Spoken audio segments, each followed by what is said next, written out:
Assalamualaikum warahmatullahi wabarakatuh. Perkenalkan, kami dari kelompok 4 kali ini akan mempresentasikan hasil kerja dari kelompok kami mengenai fitoterapi migren.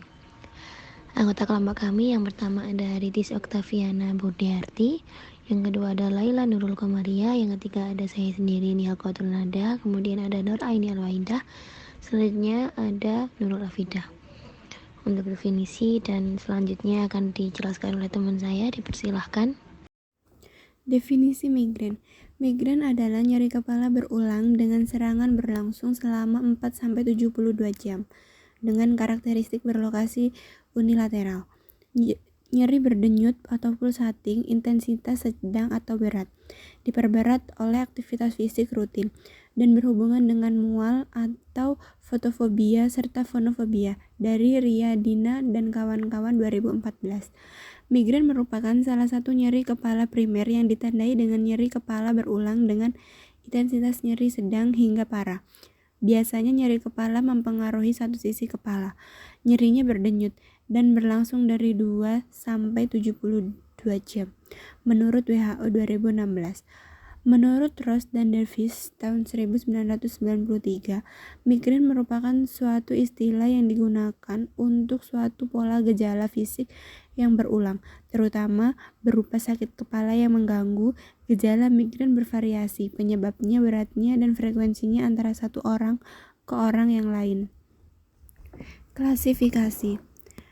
Teori tentang klasifikasi nyeri kepala migren telah banyak dikemukakan. Menurut International Head Society, membagi migren menjadi dua, yaitu 1. Migren tanpa aura. Migren tanpa aura adalah tipe yang jauh lebih sering dijumpai karena ditemukan pada sekitar 80% dari semua pengidap migren. Migren tanpa aura mungkin dimulai di neuron nociceptif di pembuluh darah. International Head Society mendefinisikan migren sebagai paling sedikit 5 kali serangan nyeri kepala seumur hidup. Yang kedua ada migren dengan aura. Pasien yang mengalami migren dengan didahului oleh aura lebih besar kemungkinannya mengalami rangkaian perubahan neurobiologik selama 20-48 jam sebelum awitan nyeri kepala. Gejala aura yang khas mencakup perubahan penglihatan dan sensorik abnormal lainnya, seperti kelihatan atau cahaya tajam atau merasa mengecap, serta defisit motorik dan bicara afasia. Aura juga dapat bersifat somatosensorik, seperti rasa baal di satu tangan dan satu sisi wajah. Selanjutnya ada patofisiologi migren. Penyebab spesifik nyeri kepala migren masih belum diketahui. Namun, pemahaman mengenai mekanisme yang terjadi telah jauh berkembang sejak awal tahun 1990. Rianto dan kawan-kawan pada tahun 1995 menjelaskan bahwa migren terdiri dari 4 fase klinik, yaitu fase prodromal, fase aura, fase nyeri kepala, dan fase postdromal. Fase prodromal, fase ini disebut juga fase pendahuluan, di mana gejala dapat timbul beberapa jam sampai beberapa hari sebelum serangan migren. Yang kedua ada fase aura. Aura merupakan gejala neurologi vokal yang mendahului serangan migren, yang umumnya timbul selama 5-20 menit dan jarang yang melebihi 60 menit.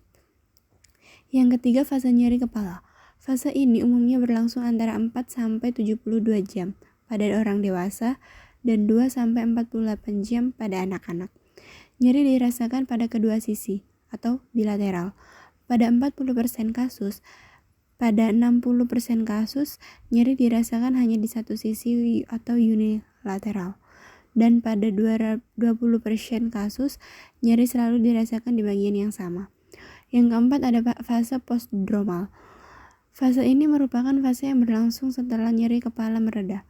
Penderita migren biasanya akan merasa lelah, irritable, gelisah, dan sulit berkonsentrasi, serta dapat disertai dengan pegal-pegal pada otot.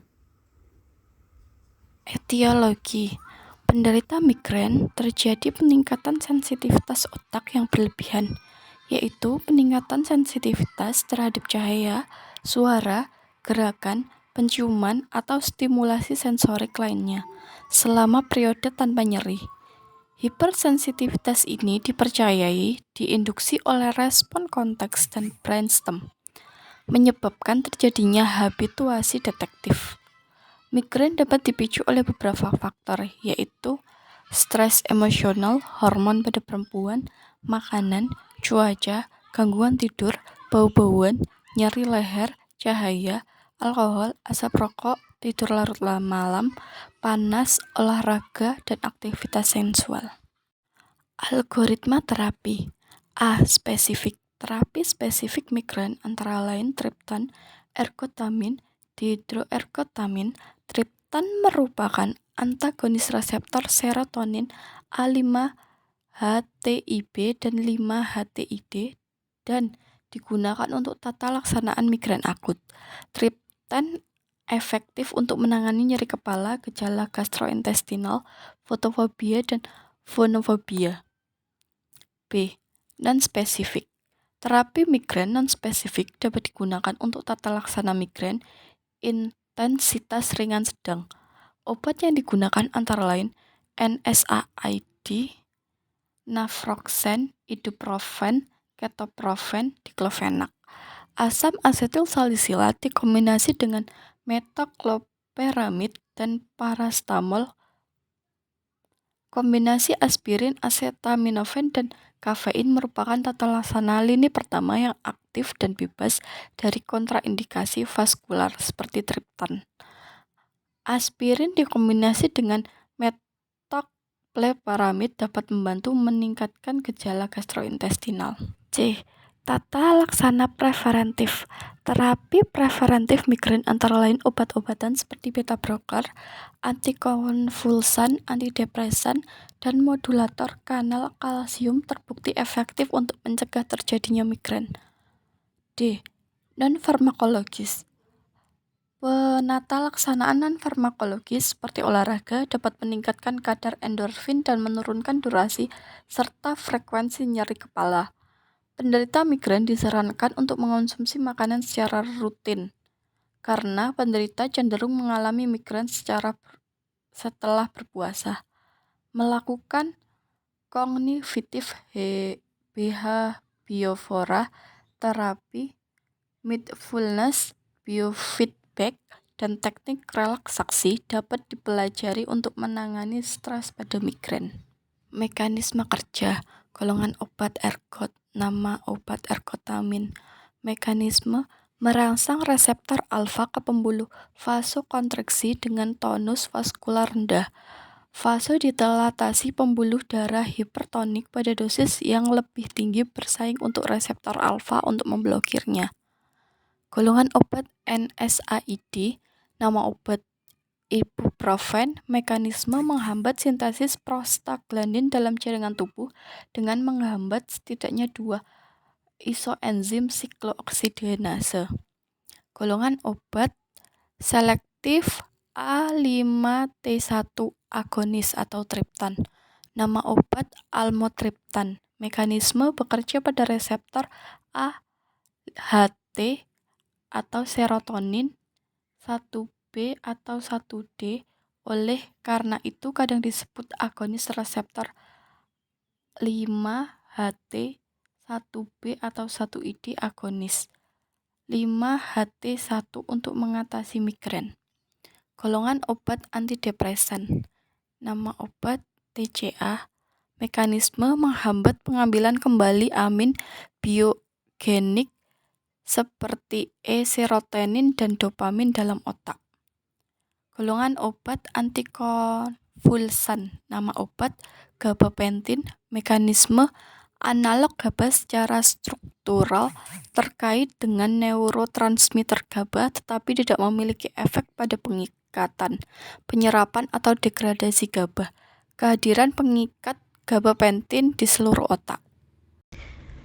Selanjutnya yaitu ada macam-macam dari fitoterapi migrain, yaitu tumbuh-tumbuhan yang bisa digunakan untuk terapi migrain. Yang pertama ada butterbur, yang kedua ada feverfew, yang ketiga ada tansy.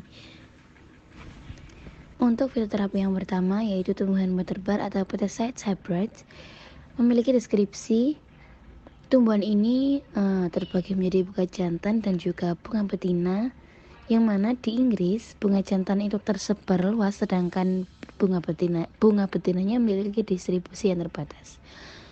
Bunga ini muncul di awal musim semi, berwarna merah muda pucat, kemudian habitat yang disukai itu di tanah yang lembab dan subur. Seringkali ditemui di tepi sungai, aliran sungai, dan padang rumput yang basah, kemudian berkembang biak menggunakan fragmen rimpang.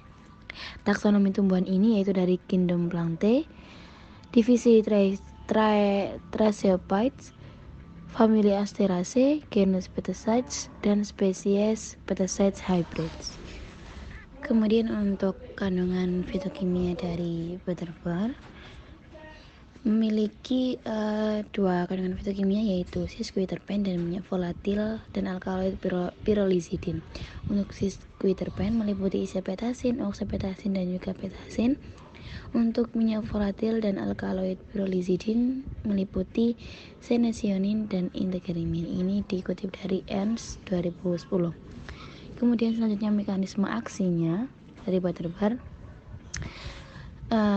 Karena tadi di kandungan fitokimianya ada petasin yang termasuk dalam sesquiterpen itu, maka di sini dijelaskan bahwa petasin mampu menghambat aktivitas lipooksigenase dan down regulation, yaitu untuk pembentukan leukotrien. Kemudian isopetasin dan oksapetasinnya mampu menghambat pembentukan leukotrien, menghambat siklooksigenase 2 dan juga prostaglandin E2. Yang dimaksud tadi adalah hormon-hormon yang membantu mengirim sinyal rasa sakit ke otak. Kemudian selanjutnya ada aktivitas biologisnya, yaitu mencegah sakit kepala migrain. Butterbar diminum oral dapat mengurangi jumlah dan keparahan sakit kepala migrain dan lamanya waktu mereka bertahan. Ekstrak butterbarnya mengurangi jumlah sakit kepala migrain hingga hampir setengahnya dengan dosis minimal 75 mg dengan waktu minum 2 kali sehari untuk hasil terbaiknya. Selanjutnya ada uji klinik dikutip dari jurnal dengan penulis Diener pada tahun 2018.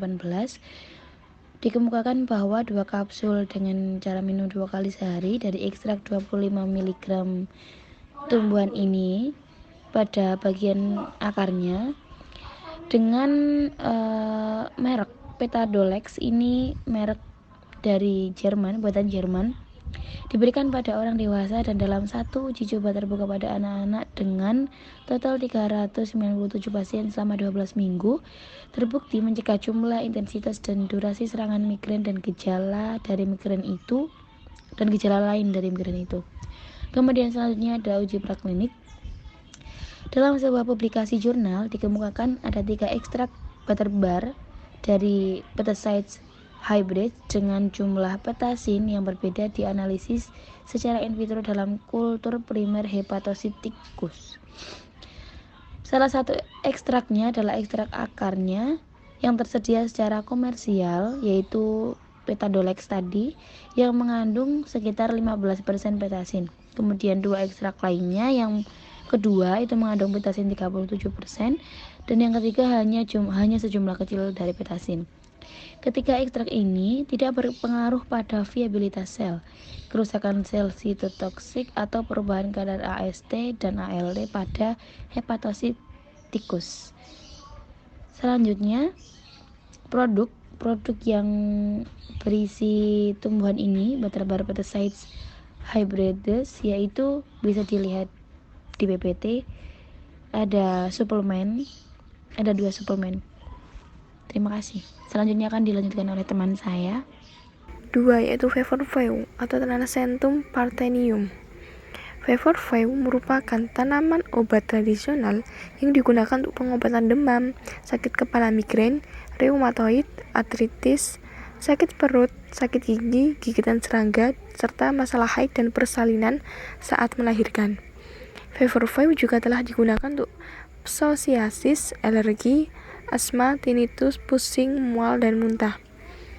Taksonomi dari Fevorfeu yaitu berupa Kingdom Plantae, subkingdom Tracheobionta, superdivisi Spermatophyta, divisi Magnoliophyta, kelas Magnoliopsida, subkelas Asteridae, ordo Asterales, famili Asteraceae, genus Tanacentum, spesies Tanacentum parthenium. Kandungan fitokimia. Senyawa aktif dalam fever 5 adalah parthenolida dan tanatin. Fever 5 juga mengandung melatonin. Sesquiterpen utama yang terkandung dalam fever 5 adalah farnesin, germagren, dan parthenolida.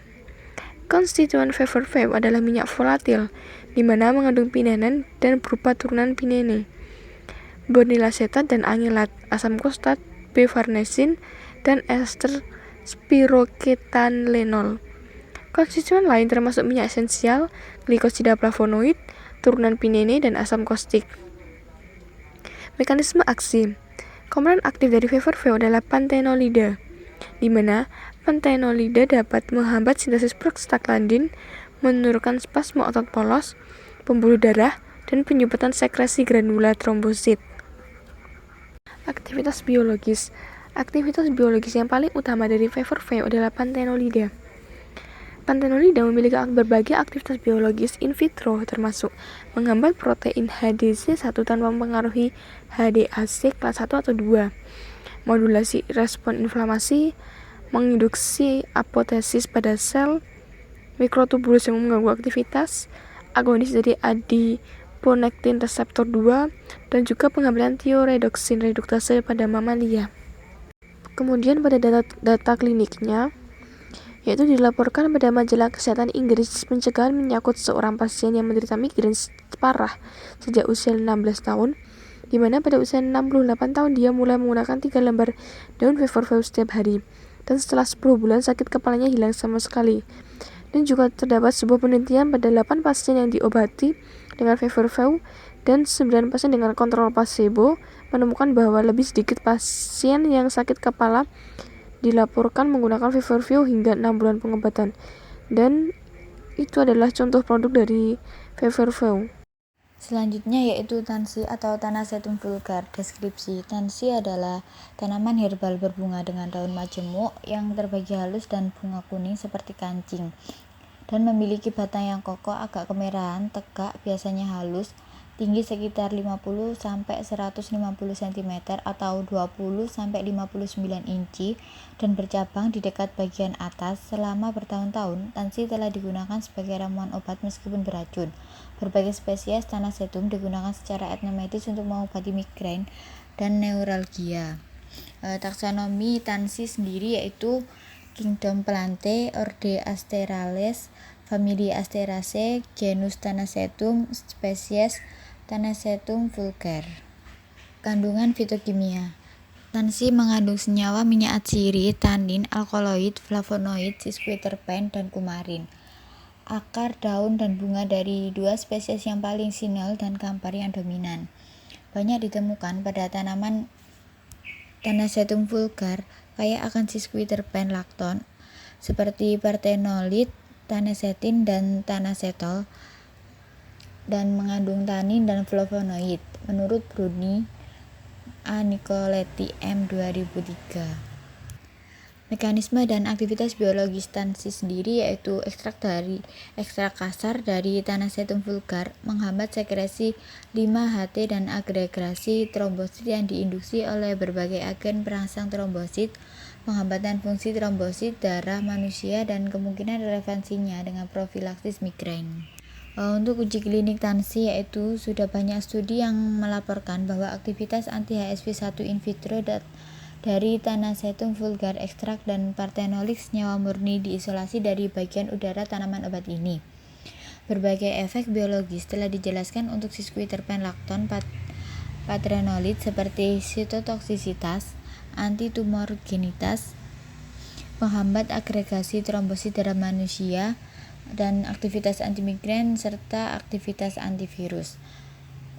Ekstrak yang larut dalam air dan etil asetat yang diperoleh dari bagian udara dari tanaman vulgar diuji dengan HSV1 dengan uji kolometri SRB. Kedua ekstrak menunjukkan aktivitas anti-HSV1 dengan IC50 yaitu 55 gram per mililiter dan 40 gram per mililiter masing-masing. Partisi ekstrak etil asetat dari tanah zaitun vulgar dengan pelarut organik menghasilkan 6 fraksi yaitu F1 sampai dengan F6. Semuanya diuji terhadap BSV1. Dari fraksi ini, F2, F3, dan F4 menunjukkan efek antivirus dan antimigren dengan EC 50 masing-masing sebesar 19 gram per mili, 15 gram per mili, dan 21 gram per mili. Oke, sekian presentasi dari kelompok kami mengenai fitoterapi migrain. Kurang lebihnya mohon maaf dan semoga kedepannya bisa diperbaiki lagi dengan komentar-komentar baik dari kalian. Wassalamualaikum warahmatullahi wabarakatuh.